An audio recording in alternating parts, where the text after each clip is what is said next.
Hey there, this is the Ramble Transmissions Podcast, episode 006A, and I am your host, Kevin Seconds.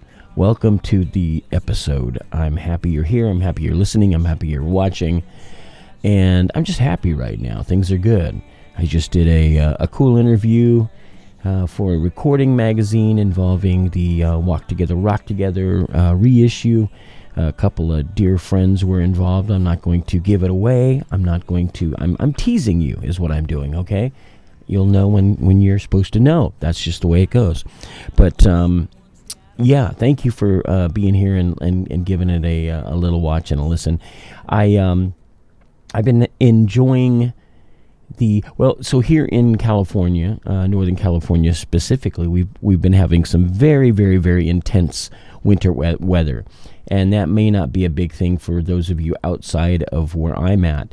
But being that we always seem to need more rain for important reasons, we've had a good amount. I don't know specifically how much rain we've gotten, but we've gotten a lot. And we're to a point where there have been flood warnings and that kind of stuff. So I've been kind of enjoying it. I mean, I could do without the wind a little bit. I think having the wind, the cold, and the rain, it kind of sucks a little bit.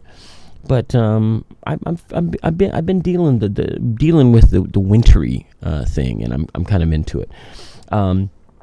But nothing crazy has been going on other than artwork and just working on some music and doing some fun side things in between other fun side things, I guess. I don't know. My life is like a series of just a bunch of fun side things. I think I resigned to that reality a long time ago, where I'm not the guy that is just the singer of a band. I'm not the guy that's just like the guy that paints. I'm not the guy that just goes to work 9 to 5 every day. I kind of like to do a little bit of everything. I like to flit around and float around and use my hands to create but it is who I am and what I am, I guess, and it's just the way it's going to have to be. So I was thinking about this also too, by the way, thank you so much to those of you who have checked in with me and given me words of kindness and encouragement, and you've expressed that you're digging this podcast so far, and your excitement for the upcoming podcast, the Please Unfriend Me Now podcast, which will make its debut, finger crossed, in the next few days, really. My birthday is March 24th. It's the 22nd now, so theoretically, the first episode will come out on the 24th. Now, here's the thing, and I'm just going to say this now because it's the only way that I can. It's the easiest way at this point for me to say it, and I won't have to go and try and post this on all my social media platforms. There's a very good chance that I'm going to push the debut of the Please Unfriend Me Now podcast back. There's a couple of specific reasons, and I don't want to go into detail because it's just technical stuff, and it really requires just making a couple of changes on already edited and sweated over episodes. I'm very, very fortunate to have the episodes recorded that I have. I think I've got 12 of them recorded, which is, for me, is a pretty good deal, because I thought I would maybe chicken out or peter out after like 2. I thought, oh, this is too much work. But to be honest, it's been great, because the folks that I've spoken with and exchanged, I hate calling it an interview, because I don't feel like I'm really, I guess I am sort of interviewing people, but it's very conversational, and it's with people that I like a lot and or respect a great deal, and admire in a way, just for whatever inspiration they've provided to me. So it becomes very confrontational, and we fight on these episodes. No, it's become very conversational, and that's just where I'm at. It's how I want it to be. So I want it to be special. I want it to be good. I want it to be ready. And I want everybody involved to be happy with their episodes because, they're going to be out there and they're going to reflect, regardless of whether anybody actually listens or watches these or not. So, just a word of warning. Who am I kidding? We're going to push back the release date. I'm not even sure why I brought this up. I do what I always do, which is I speak what I'm thinking, and then I'm like, you know what? Yeah, so just know that. I know it's not going to set the world on fire in any significant way. If you've been patiently waiting for the debut of the Please Unfriend Me Now podcast, I apologize. I just want this to be a doozy. I really do. So there you go. I was thinking this podcast particularly is set up so that I can share things with you. Maybe I have something in mind. Maybe one day I want to talk about something that happened when I was, 15. One day I might talk to you about something that just happened last week. Maybe I'll just want to come on and play a song for you. Or maybe I'll do an interview on here. If I get the wild hair, maybe I'll just have talk to Allison, have her come in here, and we'll chat. We'll chit chat. It's kind of an open thing, and I really, really enjoy that about this little podcast. But I was thinking about, I decided about 2 weeks ago to just sort of make notes of things that pop up from time to time in my head, and things that seem important / entertaining to me. Meaning that there's stories that I feel like I want to share with people. Maybe there's something, just a feeling I want to share with people that I might not feel comfortable doing it if we were at a show together, or if we were sitting across from each other at a coffee house or something. And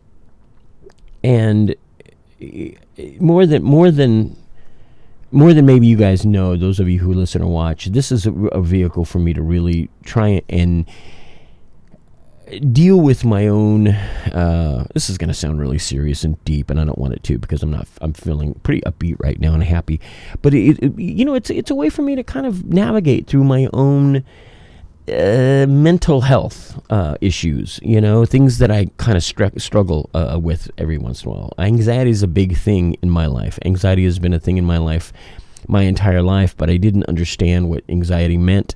I wasn't really medicated for it. I wasn't really ever diagnosed, with it until far later in my life, when I was having strange, crazy episodes, and I literally had to take myself down to a 24-hour, care place and say, what's going on with me? I think I'm dying.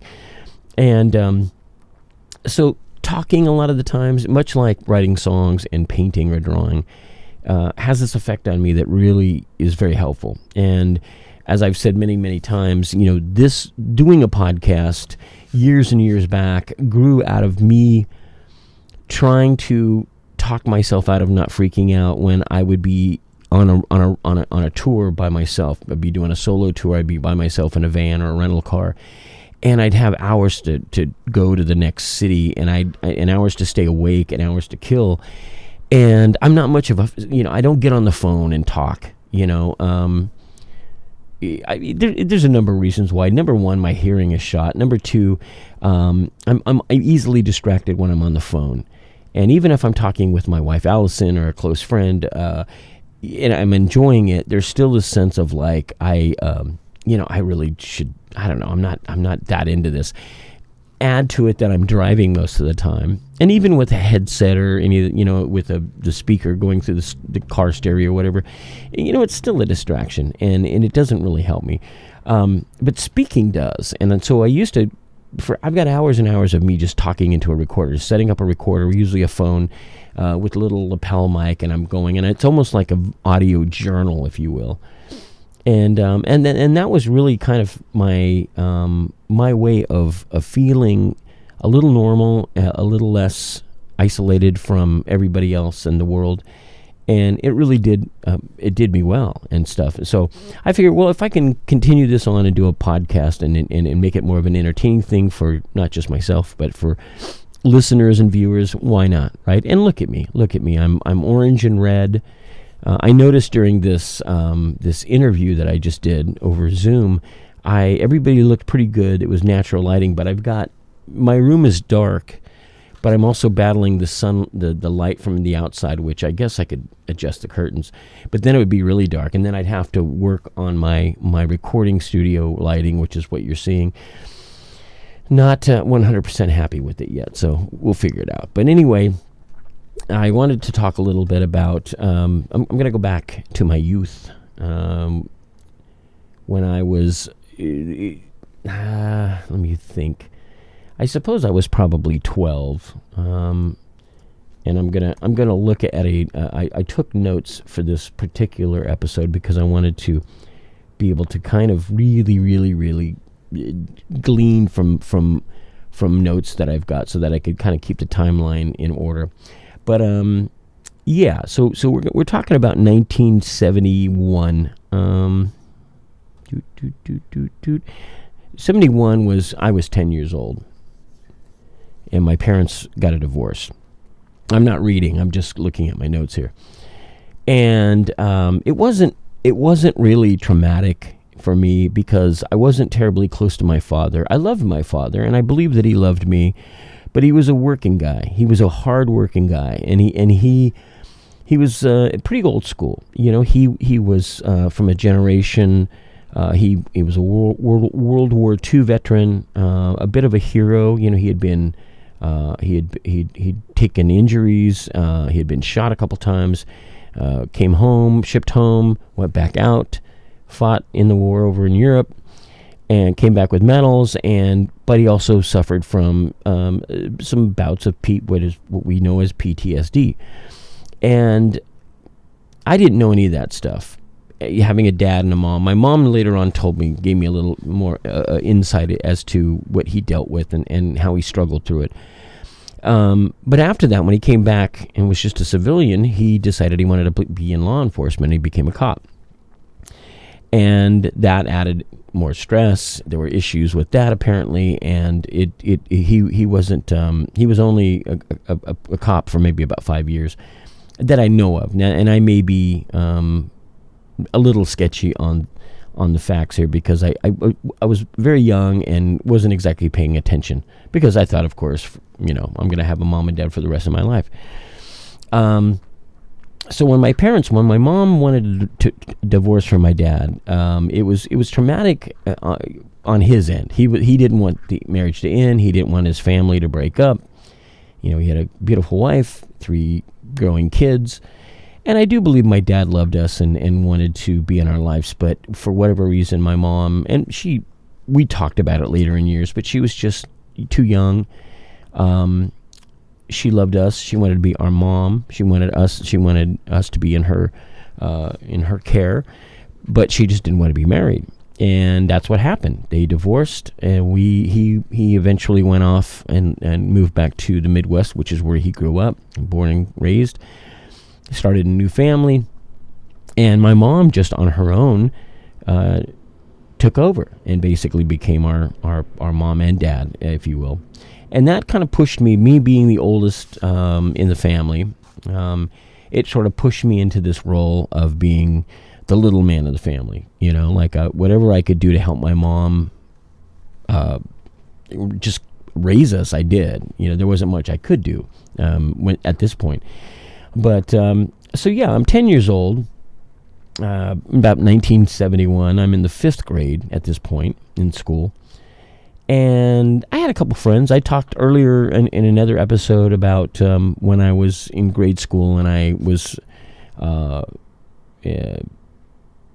what's the word, prospected to be in a kid street gang. So this is around the same, a little just after, same school, but we had moved into some apartments, some low-income apartments, affordable apartment complexes, and we're doing okay. My mom had a part-time job. She's working at a restaurant. She would work at night, and when I came home, I would sort of be the caretaker. I would have to watch my brother and sister, these days, I guess that would be, who knows what that would be considered. My mom might have gotten arrested for abandonment. I don't even know.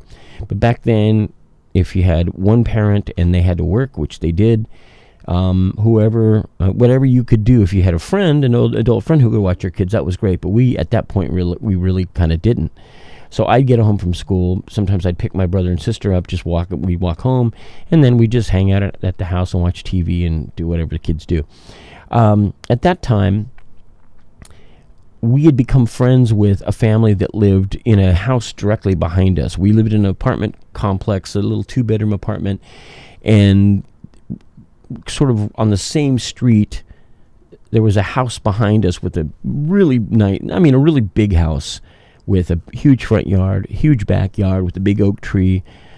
And it belonged to a guy who was a divorcee, is that how you say it? And he had 10 kids.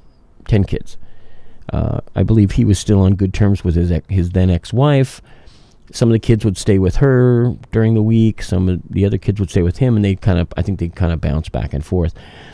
And it was an interesting dynamic because I'm not exactly sure how we became friends with them. I want to say that maybe I had a friend in the family. I'll use his name, but I'm going to try to avoid using anybody else's name. Not that it's a big thing, because some of these people are no longer with us. I don't believe I'm going to say anything that's going to incriminate anybody. Perhaps I will, and I hope not, and I might edit this out later. But I had a friend who was just a little older than me, named Jackie, who was one of the younger kids in the family. Like I said, there's 10 kids, and I'm going to guess at the age, I want to say maybe from the youngest was maybe 4 or 5, and then the oldest was probably in their early 20s, these 10 kids. And they were always around. I got to know all of these. There was some boys, some girls. Everybody was we all kind of knew each other. At some point, my mom began dating the dad, the father, the father of the family. And now the father was I believe he was a contractor. I think he helped build houses and whatnot. He was kind of a tough guy, rugged guy. Very strong and kind of gruff, and he was really funny. He always built things. I think maybe one of the older boys guys was into bikes. I want to say that they might have even raced bikes like motocross. One of them had a Harley Davidson. I think one of the earliest memories of knowing somebody with a Harley Davidson definitely had to do with this family. And it was kind of fun. It was also there was also a sense that we sort of were looked over from this, by this family. The dad liked my mom a lot. He had an old a vet, a Corvette. He would take us on little rides. He'd let us get in the car, and he'd go fast. And they had a bunch of different cars and trucks, and they kind of just eventually sort of brought us into the family. So because we lived so close, we would often just go over to their house for dinners and barbecues, and we'd go play in their backyard. And they had a tree fort, as did everybody back then in the 70s. And it was a kind of a cool thing. Now, I will say that there was always a sense, this sort of, I don't know, I don't know what the word is. I don't want to say foreboding, but there was this kind of a strange sense of something scary involving the family. And I don't know, not necessarily a criminal thing, maybe a little bit of a criminal element, I don't know. I later realized that the father was he grew pot, and they sold pot. And I didn't have much experience at that point of knowing anybody who smoked pot. Certainly I wasn't. I was a pretty straight kid. Wasn't really interested. I didn't know enough at the time. I didn't know enough cool people who did that. I was too young, very shortly after I would start to understand it a little bit better. But my initial experiences into even having a concept of what marijuana was, or drugs were, or even booze, had a lot to do with this family. And I'll never forget going over to the house, and I would smell this smell that I didn't quite know. It was it wasn't cigarettes. It wasn't somebody smoking a pipe. Maybe I thought it was, somebody burning incense or something, sage or something, but I never quite knew what it was. I also, one day, we were at the house, and I don't know what we were doing. I want to say it was a Sunday afternoon, and we were having a barbecue, and I went in to use the bathroom, and I accidentally walked into a door that the door opened, and then there was like this wall, but I could tell it was a wall that wasn't, it was sort of a temporary wall, and it moved, so it was almost a partition. And I remember being nosy, and I sort of pushed back, and I see this brilliant light behind it, and I could see just all of these plants, these beautiful green plants with all these lights. And that's basically when I realized that, I didn't realize it then, but that's basically when I stumbled onto his little pot farm, indoor pot farm. I later on asked my mom, and she explained it to me, and it was just like, oh my God, what are we doing here? This is illegal. We're gonna go to jail. And my mom explained it to me. And my mom, pretty early on, she was always very liberal about these kind of things. It turned out later on, of course, that she'd smoked pot when she was in college, smoked pot with my dad, the cop. At some point, I guess, maybe a doctor had suggested because of his PTSD and his anxiety, also because he had ulcers, that maybe smoking marijuana wasn't such a bad idea. And I remember smelling that same smell early on in my life, not knowing what the fuck it was. And I checked in with my mom, and sure enough, she said, yeah, we used to smoke pot, your dad and I. So it was all kind of mind-blowing and exciting at the same time.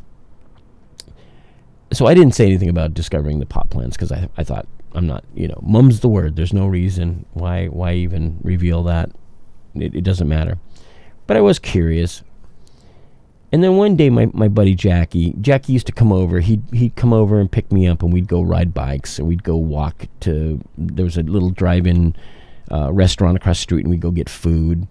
Sometimes we'd just go up, there's a park not too far from where we lived. And one day, he said, hey man, come with me. Now, keep in mind, Jackie was one of the coolest motherfuckers I'd ever met. Like I said, he might have been almost a year older than me. I want to say he was a grade ahead of me. I'm not totally sure on that. But he was just a cool kid. He looked cool. He talked cool. He said man a lot and far out, and he used to, he'd say fuck openly, and I didn't. My mom was not she wasn't a tyrant when it came to curse words, but she tried her best to keep us contained when it came to curse words. I think she just wanted to at least give us a chance to maybe figure out that we don't need to say fuck or shit every other word, which we later on did, me, my brother and sister. But he was just naturally cool. He had golden blonde hair down to his shoulders, a good-looking guy. Girls loved him. I mean, the girls really did. And I was an awkward kid. I don't remember feeling like girls. I had started to have an interest in girls, but I had no idea what that meant. I didn't understand what would happen down the road. I didn't understand, when I get old enough to date, let alone have sex with girls. For me, it was just exciting just to have anybody pay attention to me, anybody from, the female persuasion. Jackie just instantly got that. He was just charismatic, and even adults seemed to respect him and talked like he wasn't a kid, unlike me. But so like I said, and Jackie wore denim. He had a Levi jacket. He'd wear a flannel shirt, or just a cool T-shirt, denim jeans, probably flare. Back then, that style was a little more bell-bottomy. The best part of it is that he wore engineer boots, which was back then was like the coolest thing you could wear. We always lived, after my parents got divorced, my family always lived in apartment complexes, and so there was always in low income apartments. So it was kind of a melting pot. Everybody of all races, ages, whatever, lived in these buildings and lived on top and underneath each other and next door to each other, and you kind of always knew what was going on in your neighbors' houses. And there were a lot of bikers. That culture was very, very prominent in my young years. Bikers became our big brothers. Bikers became our sort of caretakers. You didn't come into our apartment complex, or you didn't come down our street and fuck around too much, because there were always our bigger brothers who were bikers, guys that worked on Harley Davidsons and were greasy, and they'd have their cuts on, and I'm not sure which motorcycle clubs they belonged to, probably, just sort of side, chapters of Hell's Angels or whatnot. But it was exciting, and there was a sense of, well, we don't have to worry too much about people on the outside coming in and fucking with us. And we were always around that element. Anyway, part of that culture at the time were all the bikers we knew wore boots, motorcycle boots, and they were basically what they called engineer boots. They had a black leather, very thick, with a buckle across, and I just thought they were the coolest things. I begged my mom to buy me motorcycle boots, and she couldn't afford it. I hope to remember that, so later on in this story I can touch on that a little bit. So anyway, Jackie calls me and he says, "Hey, let's go back to." There was a field, there was a walkway behind our little apartment, our row of apartments. You walk alongside of it, and you could actually, literally, when you were walking behind our apartment, you could look over to the right and see the side of Jackie's family's house in their backyard. If you kept walking down this walkway, you'd go into this big field at the time. Now it's all developed, and there's housing, tons of houses. And then you go down this hill, and there was they were building at that time a gas station. And over the years, it's been, I think, a different gas stations. It started out as a Chevron. I think now it's a Valero or something. Not that it matters. But Jackie said we had a kind of a hangout over there. We'd go over there and throw rocks and hang out, sit for hours on rocks and throw shit. And who knows? I think he had BB guns. We'd shoot bottles. And he said, "Hey, walk with me." So we walked over there, and he was always smoking. He was a kid that had a pack of Marlboro, the red pack of Marlboros, always smoking. He'd smoke, take a hit, look like an adult, and then he'd spit.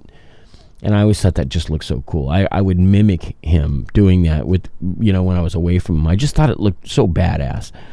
I really did look up to him. This is really a funny thing.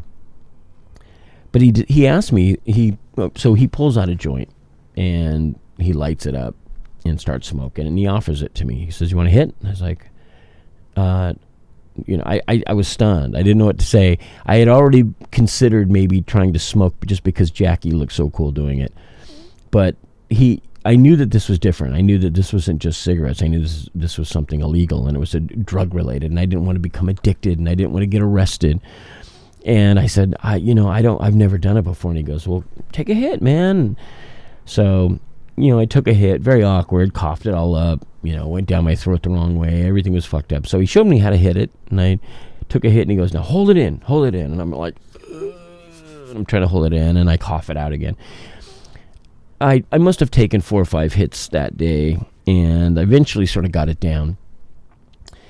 And within minutes I was stoned, but I didn't understand what was about to happen. I didn't understand how adjusted I would become. And I didn't even know I was stoned until Jackie started to sort of laugh at me, and because he was already stoned, but he knew that I was stoned, and he was kind of cracking up.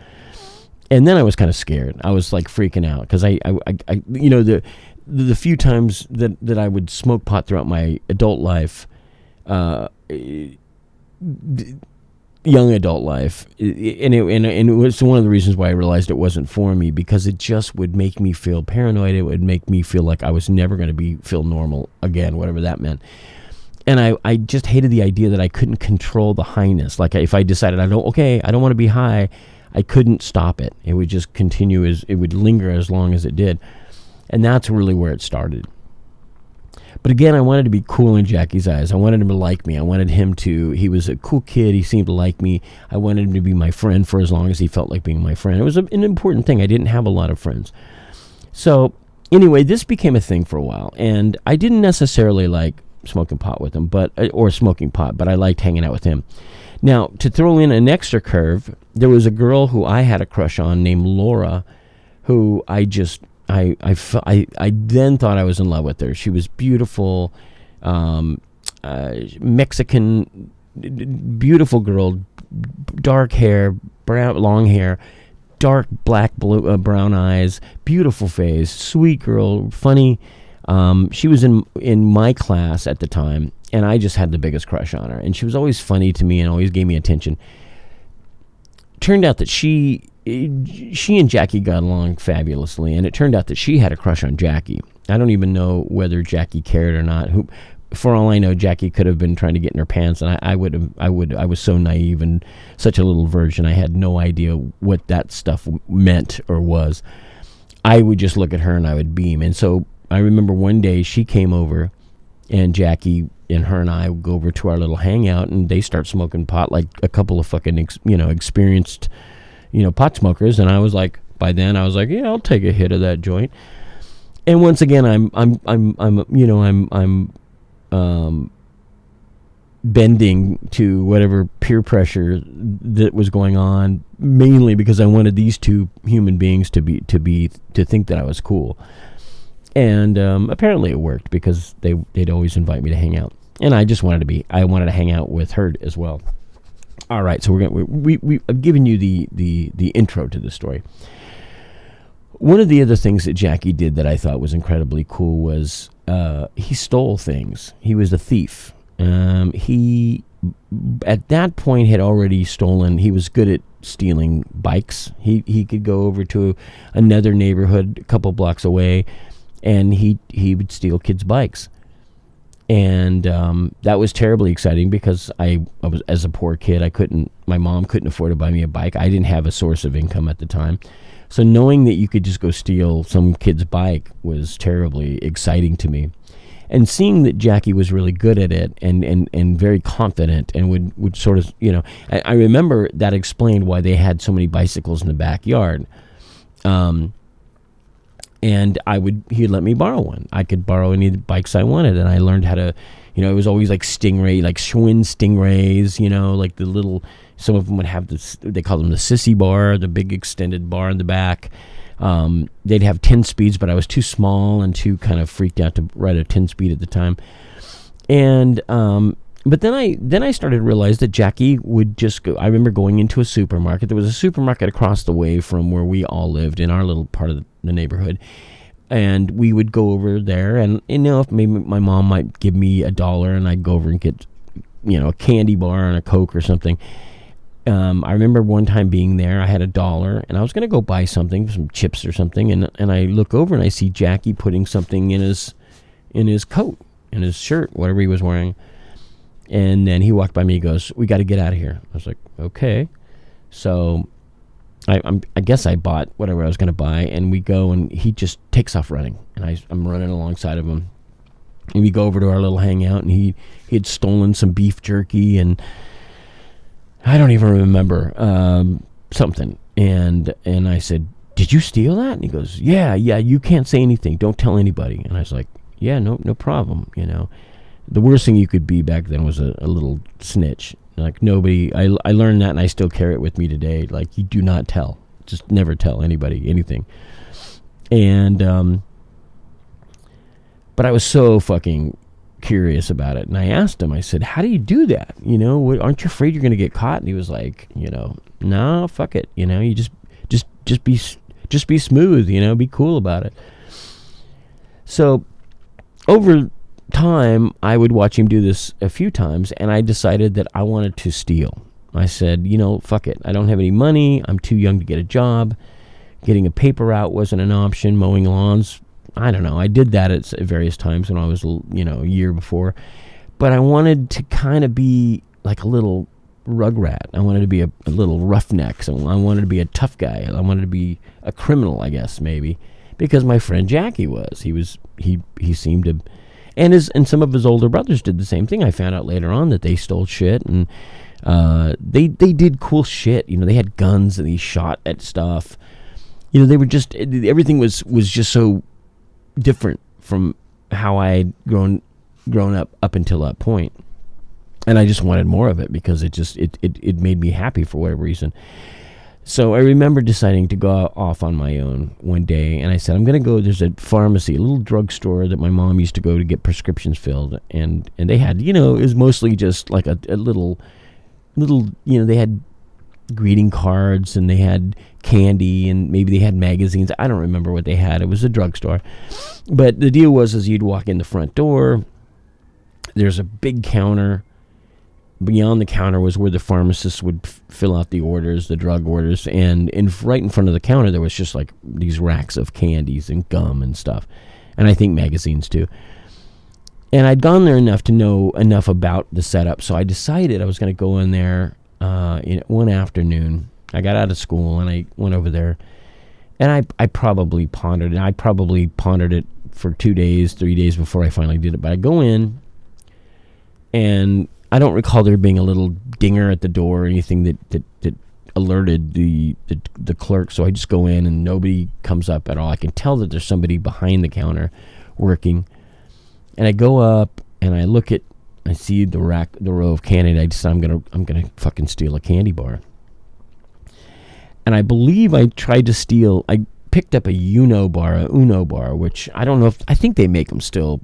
It might be one of those candies that you can find at like at a Michael's or Hobby Lobby. They, sometimes they have right before the counter, they have these old school candy bars like Baby Ruths or sugar, what were they? Sugar Pops, Sugar Daddies. I don't remember what they're called. But Rocky Roads was one of them. The candy that was chocolate with a big lump, looked like a turd basically, but it was a lump of chocolate with nuts, and then there was a cherry, maraschino cherry in the middle of it. And then they had these Uno bars, and it was like a bright silver pack with blue lettering, and I don't know what the fuck it was. It was chocolate covered, but there was like this creamy. I'm not even sure what the stuff was inside. It was it almost melted in your mouth and almost tasted like buttery something.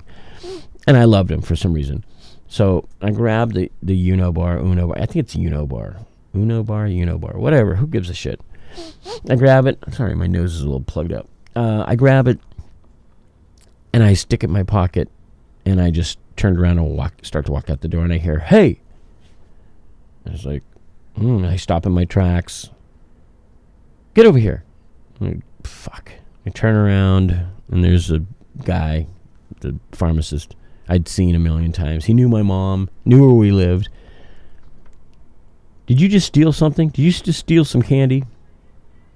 No, I say.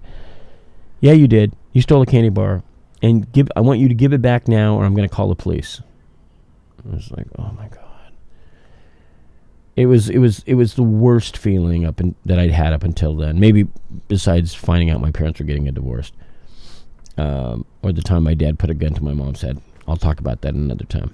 But so I grabbed the candy. And I walked towards him, and I throw on the counter, and I just ran out the door. Now, keep in mind, again, my mom had gone to the store a number of times. He had seen me. He knew who I was, at least, knew who my mom was. And I remember fretting for a day, maybe 2 days, that he was going to call my mom or just come right over with the candy bar and say, your son tried to steal this. Or the next time we came in, he'd say something. I remember being terrified, and I remember my mom asking me if I wanted to go to the pharmacy with her, and I said, no, I can't, not right now, I can't, and I was just terrified he was going to say something, and he never did. He never did. I guess he just figured I was scared enough, and that put the fear in me to not ever steal again. Unfortunately, that wasn't true. Unfortunately, that excited me just enough, even though I didn't get away with it. I got caught, that I wanted to do this, and so I talked to Jackie, and he gave me a tip. He said, look, if you got a jacket that's like a puffy jacket or a furry jacket that's thick, he goes, if there's a lining in it, you can cut it. The lining, cut an opening in each side of your coat, and that will be like a pocket. And when you're going to steal something, you just take something that's, you don't want it to be fairly bulky, obviously, because you don't want to be seen. But you just walk along, and you walk with it down an aisle in a supermarket or 7-Eleven or wherever the fuck you're at, and you just casually just stick it in your coat, and you keep walking. Maybe you do that again. If you have money, you buy something. to throw the any of the store people off. And then once you go, you fucking take off. And so I knew that. He said, well, let me show you. He goes, so I put on this, I had this brown corduroy coat. My mom probably got it at a thrift store at the time. You know, kind of the little fur-lined neck, lapel, whatever the fuck it's called. And it was a bulky coat. Probably stupid to be wearing a coat like that during this time. I recall it being a sunny day. We go over to the farmer's market. And it wasn't a farmer's market like the LA farmer's market. It was literally a store chain called Farmer's Market. It was like Lucky's or an Albertsons or Safeway. So we go over there, and Jackie says, "No, what we're gonna do is when we get here, we're gonna split up. So I'm gonna go one place, you go the other way, and whatever you decide to steal, just do it quick, and then meet me out in the parking lot, and we'll take off." And I was just, my heart was racing. You know, I was probably, I had cotton mouth. You know, I mean, I was just not in. I was probably so fucking obvious to anybody watching. And who knows what security was like back then? I don't know if they had cameras. You know, I don't know if people watched through, you know, windows. I had no idea. I just knew that I wanted to steal something. So I go to, I'm looking at different things. I'm like, well, potato chips would be cool, but it's going to be too bulky. I was kind of thirsty, and I thought it'd be cool to steal a soda. I didn't know if I wanted candy. I didn't know if I wanted to buy something, you know, that would last longer. It was just one of those things. So I finally go up to the area where there's cookies and pastries and stuff, and there's a Hostess treats rack, and I see a Hostess berry pie. It wasn't apple, it wasn't lemon or chocolate. I want to say it was one of the berry pies, probably blueberry or blackberry, because I love those. And I grabbed the blackberry pie, and I walk with it, and I walk down the aisle with it. And when the minute I got, just before I turned the corner to go down another aisle, I just stuck it right there in my pocket, my new cut coat pocket. My heart's racing. I walk around and go down another aisle, pick up something, look like I'm going to buy it, but then I put it back. And as I go down another aisle, I see, because I knew that Jackie had stolen beef jerky. I thought, well, that's pretty thin. I can just get a bag of beef jerky. It's pretty skinny. I grabbed one and did the same thing, and went to wherever the soda pop was, whatever, and I grabbed a Pepsi, Diet Pepsi. No, it wasn't Diet Pepsi. That's what I drink now. That's back when the Pepsis were the long, I think they were 16 ounces. They were like long Pepsis, glass bottles. You had to use an opener to open up the cap. And they tasted really good. I remember that. But anyway, I grabbed one, and I had $1 to my name, and I went up to the counter and paid for the soda, and thank you very much. Come back again. Went out the door and just ran like hell, because I saw Jackie way up at the end of the parking lot. And so I ran up to him, and he was like, stop running. I'd seen him run the couple times he'd stolen, so I thought, you're supposed to run, right? So I'm trying to be cool, and I'm walking quickly, and I can feel this, the beef jerky and the berry pie in my fucking Steelers pocket. And so we got to the end of it. Nobody's following us. Cross the busy street, go up to the apartments, go down, go over to where we used to hang out. And I'm so thrilled. I'm so excited and proud to be able to show Jackie that I stole something, and I got away with it. And I pulled out a pie, and he was like, yeah, shit, look what I got. And he'd stolen a fucking bunch of stuff, and had stolen 2 cans of beer. I'll never forget that. They were Coors, little cans of Coors. And he goes, you want to share? I'll give you a beer if you share what you got. And I was like, yeah, sure. Keep in mind, I may have tasted beer. I may have taken a sip of my mom's beer, my dad's. Who knows? I definitely tried it when I was a kid. But again, I had this friend, this cool guy, who was encouraging me to do all the wrong things, and so we're celebrating our being buddies and thieving and beer drinking. He's smoking cigarettes, and he probably lit up another joint, and I took a hit from it, and I'm enjoying my fucking berry pie, and we're sharing this beef jerky, and we're just like, I was just in seventh heaven. I had found something that I like to do. I was more excited to do it again, and he would school me. He'd say, you don't want to do it too much at the same store. You want to kind of go to different places and don't get recognized. Don't let them, get familiarized. He was basically saying, and so it turned out that he had gone to, there was a little shopping center, maybe a half mile up the main street that we lived off of. And he would go in there and steal. There was a department store that he would go in and just steal all kinds of shit. And once he knew that I was a little thief, it was almost like he could trust me. And so he started to tell me these little secrets. And then he told his brothers, and his brothers were, they would say, "Oh man, yeah, man, we stole this and that." And they were into breaking into houses and cars, and there was definitely a criminal element in this family, but and I think it started with the dad, by the way. And I have another story that I'll talk about involving him down the road. It was pretty hardcore, actually. But so I just remember spending that summer, I think, just stealing. And before school had ended, I remember I'd stockpile, I'd steal stuff at stores, and then I'd have this stuff that I could take with me that nobody knew about, so I could just go to school and I'd have little snacks, in my pocket, and I'd stuff it in my desk. And like I said, we were poor kids, so we were always on we were always it was all about the school lunch program, free lunch program. So you just got that for the day, and maybe if you're lucky, you'd have toast before I'd leave home, some cereal or whatever, but then I'd be hungry all day until lunch, and so to have a little extra something was always really cool. But that was a crazy thing. So from that point on, for a good, I'm 10, 11, 12, 13. So I was probably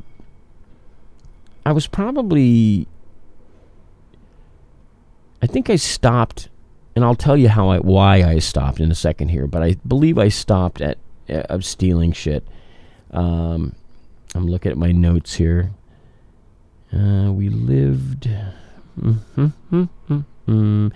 Yeah, so, I stopped. I must have been a little thief for a good 5 years. Solidly. I got really good at it. I learned how to steal bikes from people's yards, and I learned how to fucking rebuild bikes and put different parts on bikes so that they look differently. So if anyone came looking, or if I was riding around on a fucking stolen bike, and somebody was driving by and they saw that it was their kid's bike, they'd go, "Oh, well, it's got green this and it's supposed to be red," or whatever. And then I had started to really get into music. I'd started to get into rock and roll music and hard rock music, and I was really wanting to start getting records. But again, I'd had a couple little odd jobs. It was always selling newspapers, or mowing lawns, or doing odd jobs, but never enough really to be able to go to a record store and buy records, and because I knew Jackie had told me that he had stolen records before. And that was a little harder because a record album obviously is wider, and it's more awkward to try and stash on your body. Jackie was really brave. He literally would go into a record store or a place that sold records, and he would just grab 5 albums, stick them under his arm, and just walk the fuck out. He was fearless when it came to everything. He could fight. He was really big. He would fight bigger kids, beat them up. He had moves with girls. He eventually started to date the girl of my dreams, Laura, who was still my friend, but she just didn't look at me the way that she looked at Jackie. I can't blame her. He had a lot more going on than I did at the time. Maybe he still does. But we kind of moved. We moved out of that apartment, and we moved into another bunch of apartments. And that was really kind of where I started to get more of the criminal element became available to me. Everybody, all the kids were stealing and doing drugs, and some kids were selling drugs. I had friends that would take, they'd go and get, back then, I don't know if they still exist, but you get a little bottle of like these tiny little circular pills. It was saccharin tablets. It was like you'd put them, I guess, in coffee, a sweetener, artificial sweetener, but they looked like what I remember. Some kid gave me what were called beans. It was amphetamine. It was speed. They were uppers, and they called them speed. They called them beans for some reason. Bennies, I guess they were called prior to that. And I remember a friend of mine in school, probably 6th grade, said, you should take one of these, man. You'll feel good. You'll feel really alive all day long, and you'll be great. And I was like, oh, okay. And he gave it to me, and I was stressed out about it. And I finally took it at school, and lo and behold, I was wired to the gills for hours, or what seemed like hours. And I thought it was the greatest thing ever. But then when on the come down, it's just devastating. You're just like fucking depressed, and you have no energy. And so I didn't like it. But I found out a friend of mine was selling what were supposedly beans, these speedy pills, but they were really just these little saccharin tablets. And it looked similar, and they had a little cross top cut into it, like a little indentation of a cross.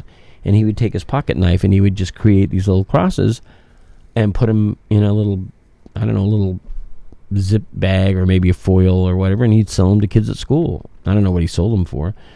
And kids didn't know. Kids weren't fucking up on drugs. They just thought they were, and they probably actually did feel like they got wired.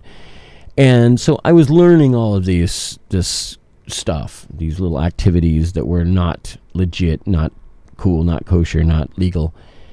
Because we were kids, we didn't care that much. We weren't terribly worried that we were going to go to prison or anything like that.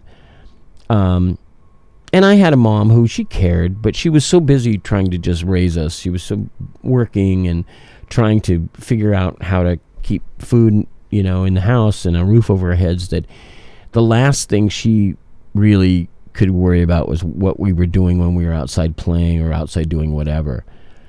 I do remember that there were times when she was really struggling. We'd be waiting for like a food stamps or welfare check, and we would just not be doing well. And I remember I would steal food at stores. I'd steal a pack of lunch meat, bologna and cheese. I was good at stealing bigger things. I could steal bread. I'd just walk right out and nobody would say anything. Steal mayonnaise, mustard, just whatever I could grab and get. And I remember I would just bring it home, and I wouldn't say anything. I would just put it in the refrigerator. She had to know, she knew that she wasn't bringing it in, and so she knew I didn't have any money. Nobody else did. So, but I got really good at it. One of the things I got good at was ripping off ice cream trucks.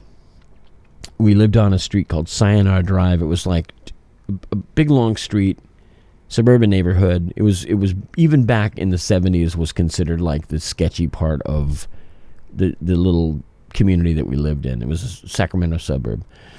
And Sayonara was just this long street with these rows of fourplexes on each side. It painted just garish colors like the funky pastels, yellows and pinks, and just ugly, god-awful places, and dingy. The roads had holes in them. It was just not good. The poorest people in that part of town lived at these apartments on Sayonara Drive.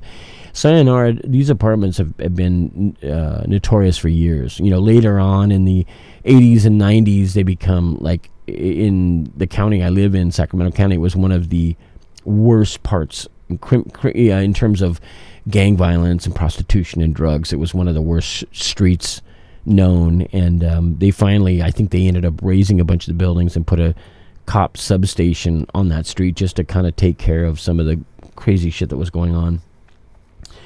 And again, going back to the family, the dad of the family of 10, kind of disconnected from the life that we knew we had with them when we were living next door to them.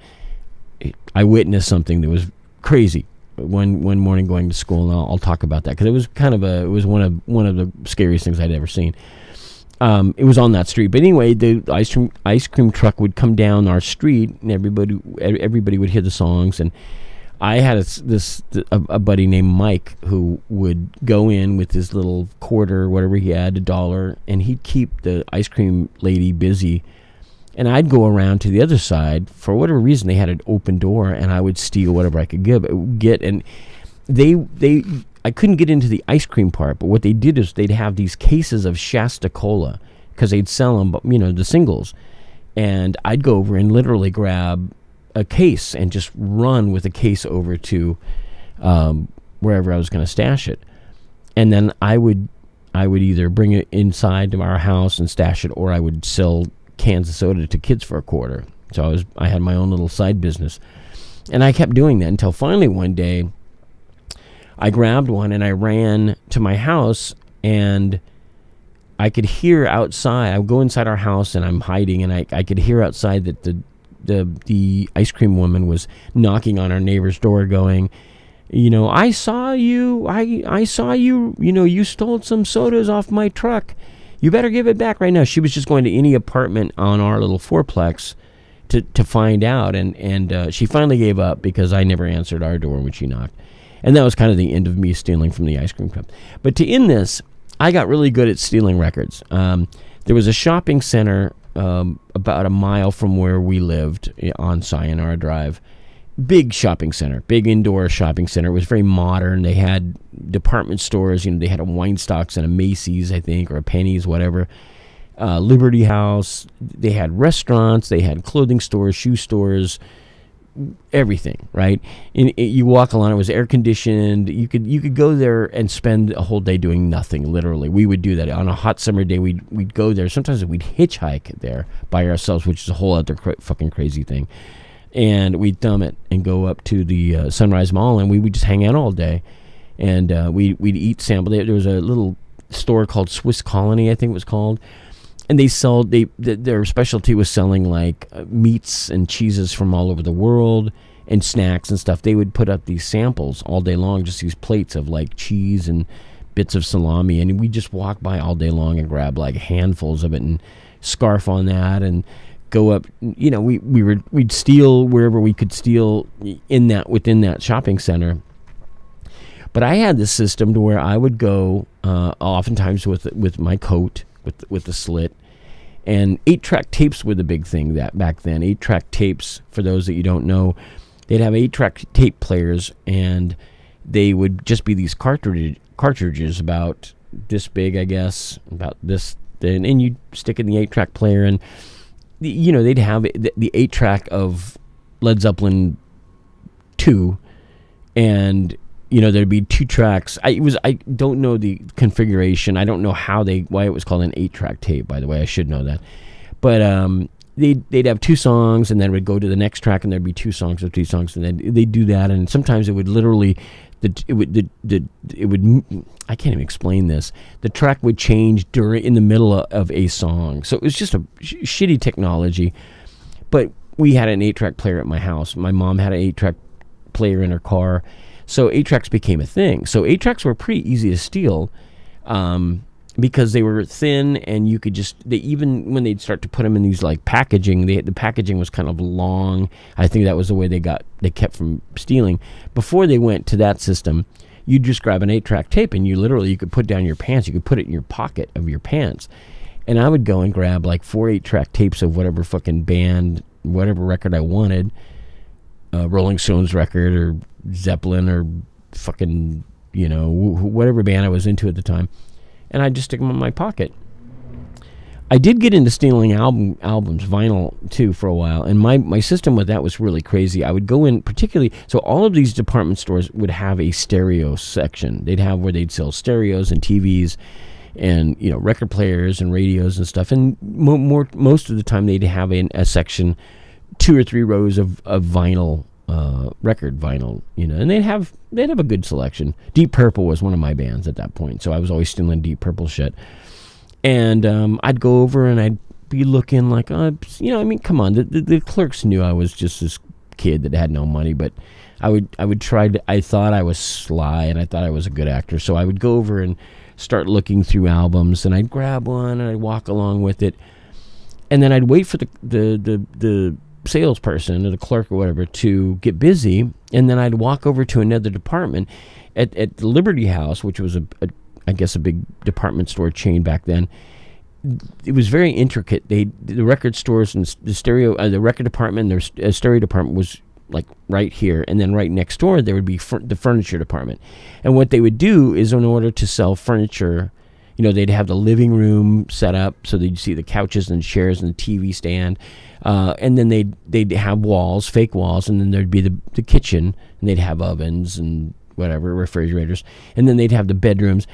You could go into these little fake partitions. They had paintings on the walls and whatever, and you could literally just get lost in them. I mean, I remember trying to figure out ways where I could like go there late at night, hide under a bed, wait for the whole place to close, and then go steal shit. And then when they opened up the next day, I could run out. It never happened. I couldn't figure out how to do that because they closed. All the shops had big gates that came down. But I remember grabbing records. I'd grab a record and I'd go over to the where they had the furniture, and I'd just stuff under the mattress, and then I'd go get another record and put it under the, next to a fucking desk or underneath the desk. So they were always stashed in different places.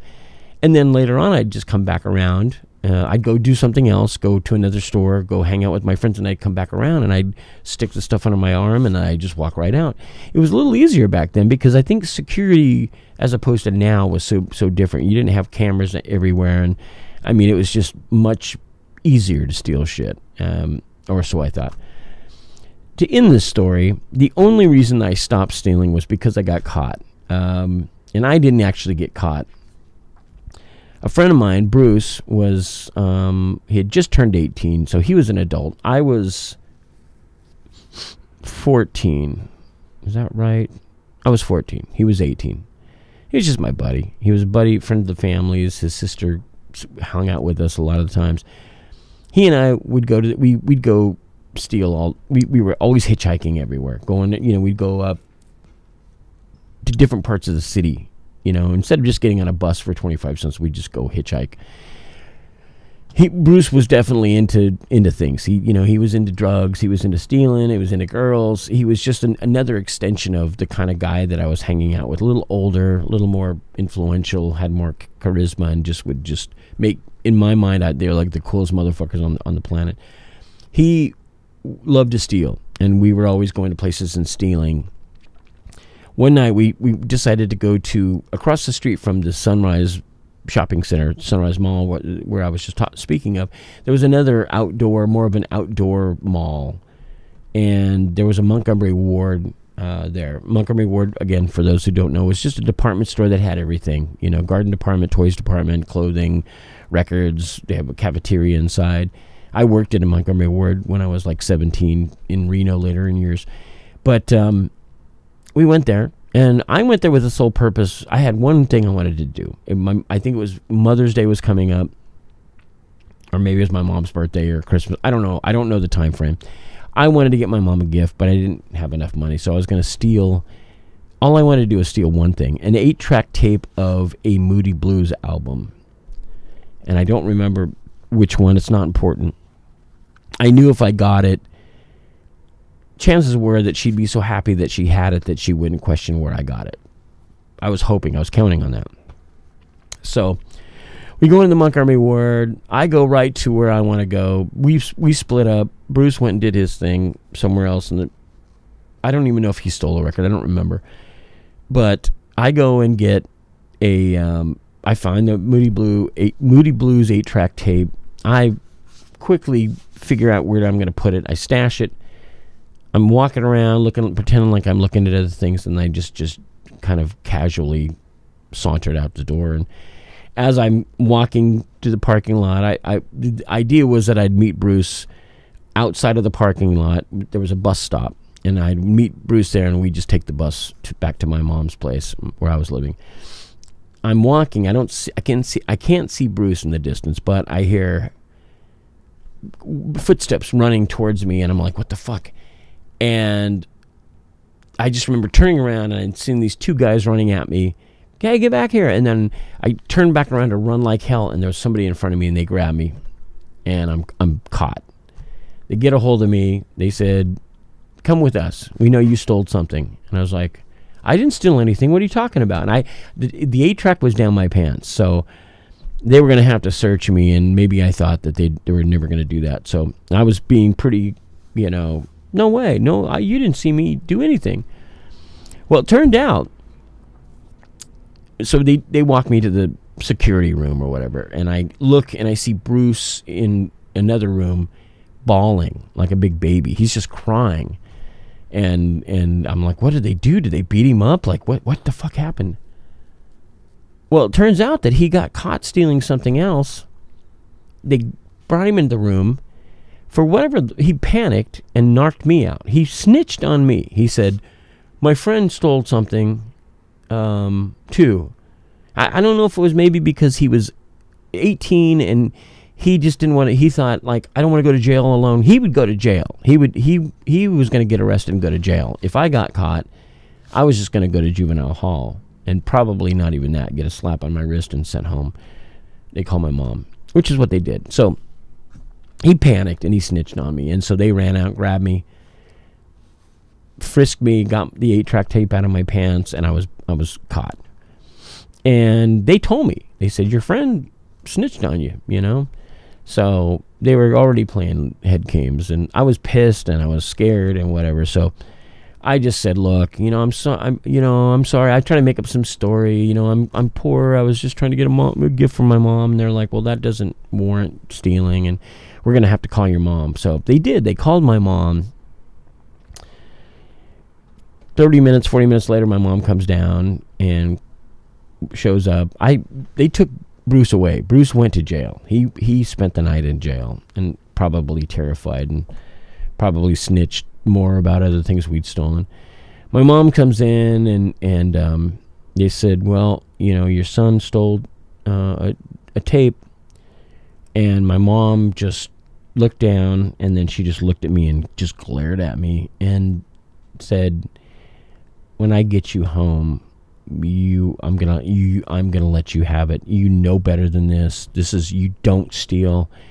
I want you to apologize to these gentlemen right now. What were you thinking? You were gonna get it when I get you home. And I was like, whoa. Now, my mom was never a disciplinarian. My mom didn't hit us. My mom did not. She was a great mom for a lot of reasons, but she was not great at presenting consequences and responsibility. She just wasn't good at that. She didn't teach us that for whatever reason. She may have tried, but we didn't pay attention. So the security guys felt like, well, cool, he's going to get his ass beat. Sending him to juvenile hall for the night is not really going to do much for him. Fuck it, we'll turn him over. So they let me go. They let me go with my mom, and we left, and my mom was quiet going out the door. And then we got into the car, and she said, you're stealing an 8-track tape? Like, really? And that was it. That was it. She wasn't mad. She was never going to hit me. She was never going to, put me on restriction or make me do, dishes or whatever. And I remember on the ride home, I was just embarrassed. I was just terribly humiliated, and I was also pissed because I didn't get caught. I would have been fine. I would have got out of there. I would have had the 8-track tape of the Moody Blues. I would have been able to give it to my mom for Mother's Day or birthday, whatever the fuck it was. She probably would have just thought, where the hell did my kid get this? Where did he get the money for this? But she wouldn't have said anything because she loved the Moody Blues.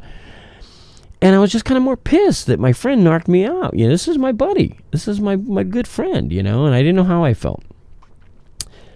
I don't know that I ever really confronted him because I think I must have just felt sorry for him, and I thought, well, he must have had a reason. It was a pretty shitty thing to do when you think about it. But Also, as an adult, I could see maybe he panicked, and I just gave him a pass. And I don't know that we stayed friends for much longer than that. Nonetheless, that was the last time I stole anything that I can remember. My criminal days, my thieving days were over. I was ready to move on and get more into music and save up money and buy records. I had a good amount of records, though. I really did. And 8 tracks. I really managed to start my collection of music, which was kind of cool. So, did I regret it? I'm not proud of it for sure, but it was fun while it lasted, and it did teach me a bit of a lesson. It taught me that you can't always trust your friends, and it's probably better to just be honest and get a job somewhere and find a way to make a living, and just then you can go buy your records or just go without. Anyway, I hope you enjoyed that story. It's longer than I wanted it to, as always, but there you go. I was a thief. I was a teenage thief, and I am now recovered, and I don't steal anything. All right, guys, thank you so much for watching and listening. I appreciate it dearly, and if you feel like dropping me a note, if we're not connected on the internets in terms of being on Instagram or Facebook or whatever, you can always email me. I'm not giving you my phone number. You can email me at paytostrum@gmail.com. Paytostrum, Paytostrum, like pay to come, but paytostrum @gmail.com. And you can just let me know what you thought of the episode. For those of you that ask me if there's a way to donate, you can always PayPal me at rivingloomarts@gmail.com. Or you can I've got the Venmo at Kevin Seconds. I have the Cash App too, but I think it's at Kevin Seconds. But it's not necessary. I do appreciate those of you folks that have donated and contributed money to the cause, man. It does help. It's nice. And I put it right back into all of this stuff. So thank you so much for everything. Much love to you, and I hope you're doing well. And until the next episode, we'll talk to you later. All right.